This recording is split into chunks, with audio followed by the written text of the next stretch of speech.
자, 그럼 각 후보들은 어떤 이야기를 밝혔는지 주요 내용도 준비되어 있습니다. 들어보시죠. 민주당은 민주가 없고 국민의힘에는 힘이 없습니다. 우리 국민의힘이 지금 우리 정부를 지킬 힘이 있습니까? 우리는 승리하기 위해서 변화해야 합니다. 지금이 변화의 골든타임입니다. 지금 변화하지 않으면 우리에게 다음은 없습니다. 대통령이 있기 때문에 여당입니다. 당과 대통령이 싸우면요, 그 의도야 아무리 좋았던 간에 결국 당은 깨지고 정권은 잃습니다.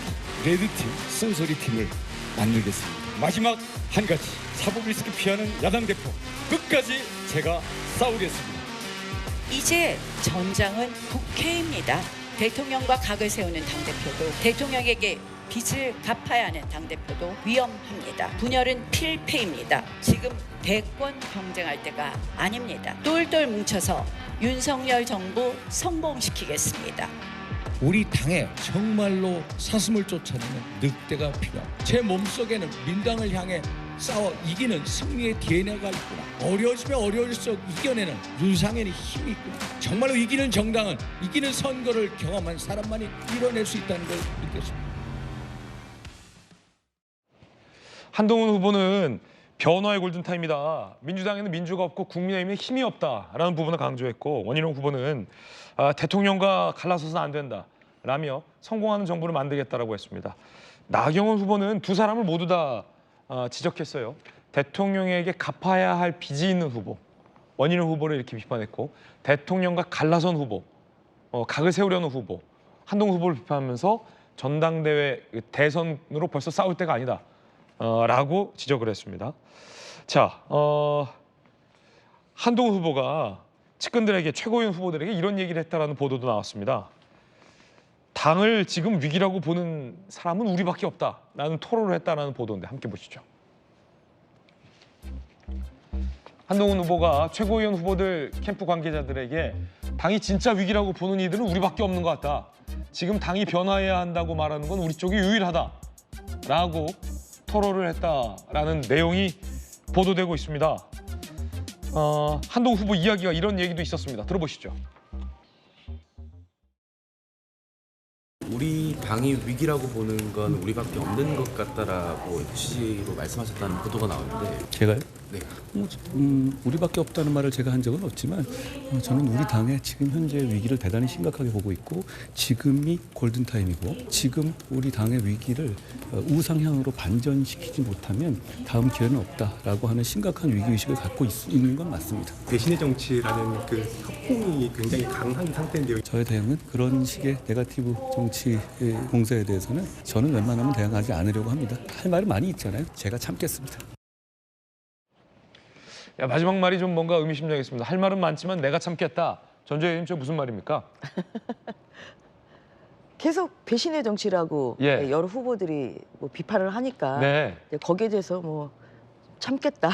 더 이상의 확전을 하게 되면 사실 이게 이슈가 덧셈 정치에서 뺄셈 정치가 이제 되고 있기 네. 때문에 이제 그러한 점에서 본인이 좀 자제하겠다 뭐 이러한 의미로 들립니다. 그리고 우리 당의 위기 의식을 가지는 사람이 한동훈 후보 본인밖에 없다는 얘기는 지금 본인이 한 기억은 없다고 방금 그렇게 얘기를 좀 하고 계시고, 제가 알기로도 윤상현 후보 같은 경우는 작년부터 수도권 위기론을 말씀하셨던 분이고, 또 선거가 끝나자마자 몇 주째 계속 선거 참패 원인에 대한 세미나도 하실 정도로 예. 굉장히 그 위기의식을 많이 느끼시는 분들이고, 나경원 후보나 또 원희룡 후보 마찬가지로 위기의식은 다들 가지실 거라고 보입니다. 지금 이제 전당대회가 자꾸만 어떤 그런 여당 대표의 이제 역할에 대해서 어떤 배신이 아니야, 사실 그런 프레임으로 가는 것은 저는 부적절하다고 생각을 하고 있고요. 배신자 프레임은 부적절하다. 네, 오히려 정말 우리 당의 위기가 위기의 원인을 진단을 하고, 그리고 또 어떻게 이것을 극복할 것이냐 하는 비전 제시가 사실 굉장히 중요하거든요. 그래서 앞으로 다음 주부터 전국적으로 또 합동연설회가 열리는데요. 이런 데 있어서 각 후보들이 이러한 원인을 정확히 분석을 하고 어떻게 비전 제시를 하느냐에 따라서 저는 당원들이 어떠한 후보를 선택할지에 대한 결정을 할 거라고 보입니다. 지금 아직 정해진 것은 없고, 여론조사가 나오고 있습니다만 그것은 어떤 수치일 뿐입니다. 그리고 또 7월 23일까지 어느 정도의 시간이 있기 때문에 네. 그 수치는 변할 수가 있어서 제 주위에 있는 분들은 다 그런 얘기를 하세요.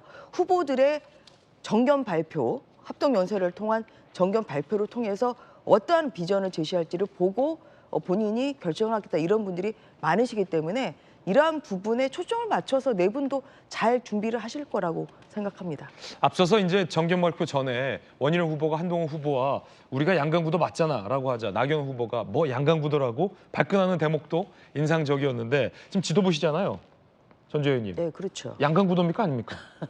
그러니까 그 수치가 변하기 때문에 네. 지금으로서는 뭐 일강이중이라고 많이 보고 있는데 일강이중이다. 예. 있는데 뭐 가장 큰 글쎄 언론에서 보기에 가장 큰 좀 뭐 대목은 결선 투표를 갈 것이냐 말 것이냐 그렇죠. 사실 이런 부분에 대해서 해석이 분분하지 않습니까? 그래서 이제 이것이 뭐 굳혀지면은 결선 투표가 안 갈 수도 있지만 굉장히 반전의 상황이 있을 수가 있기 때문에 결선 투표를 갈 것이냐 말 것이냐 사실 근데 그 부분이 또 지도부로서는 굉장히 좀 중요하게 보는 부분 중에 하나입니다. 네, 원희룡 후보와 한동훈 후보가 최상병 특검법 관련해서 설전을 벌였습니다.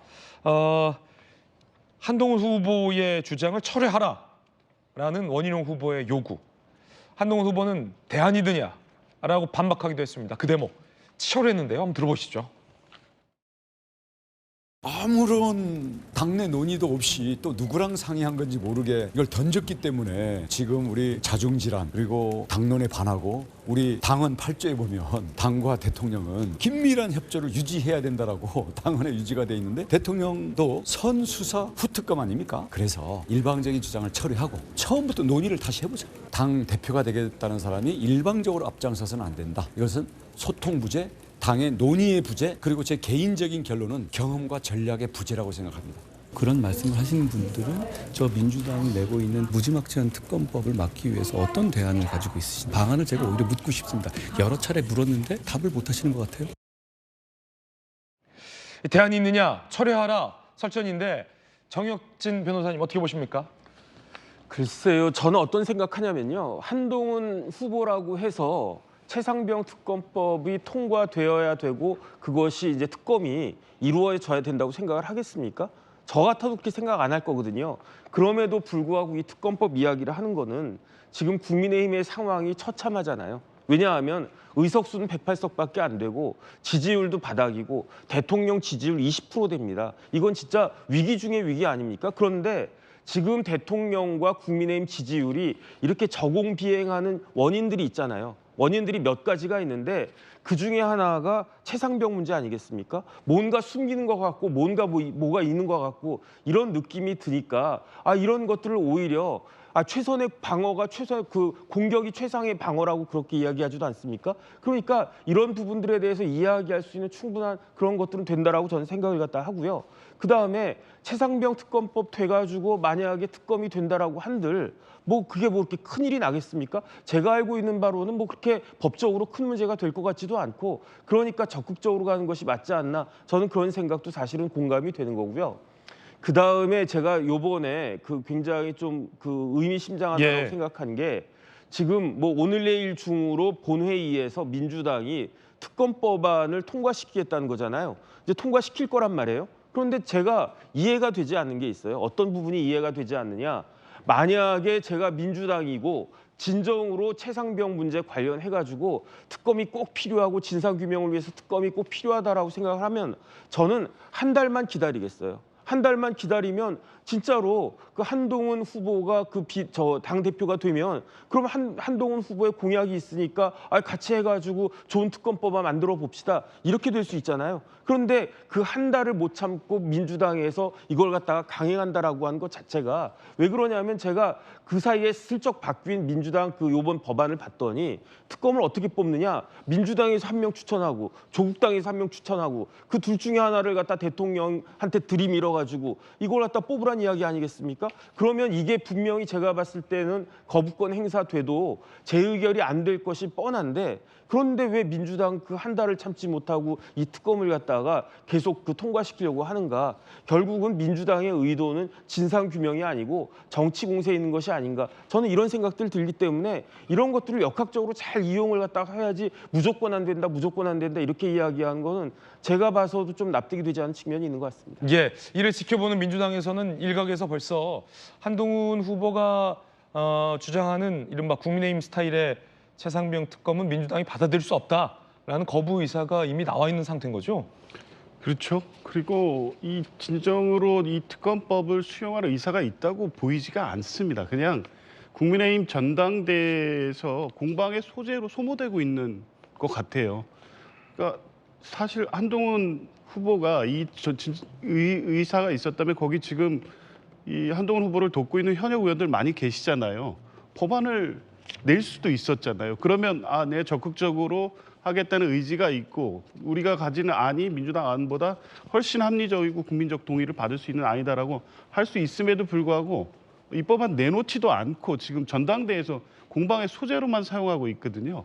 그리고 그 뒤에 또 뭐라고 그랬습니까? 민주당 안은 받을 수 없는 안이고 거부돼야 된다고 얘기했습니다. 그러니까 애초부터 그런 생각으로 해왔고 그리고 이게 지금 국민의힘의 전략적으로 특검법을 그렇게 바라봐야 된다는 식으로 지금 얘기를 하고 있지 진상규명을 바라는 어떤 국민들의 요구에 부응하기 위해서 해병대 특검법은 가야 된다 이렇게 적극적으로 얘기하지 않고 있는 점을 보면 내용이 어쨌든 관계없이 결국 시간을 끌어서 해병대 특검법 처리를 지연시키고 결국에 다른 명분을 만들어서 하지 않으려는 것으로밖에 볼 수 없어서 이 추천권의 어떤 타당성 문제를 떠나서 지금 한동훈 후보가 던지는 안을 가지고 논의 자체를 하는 것이 무의미하다 이런 입장인 겁니다.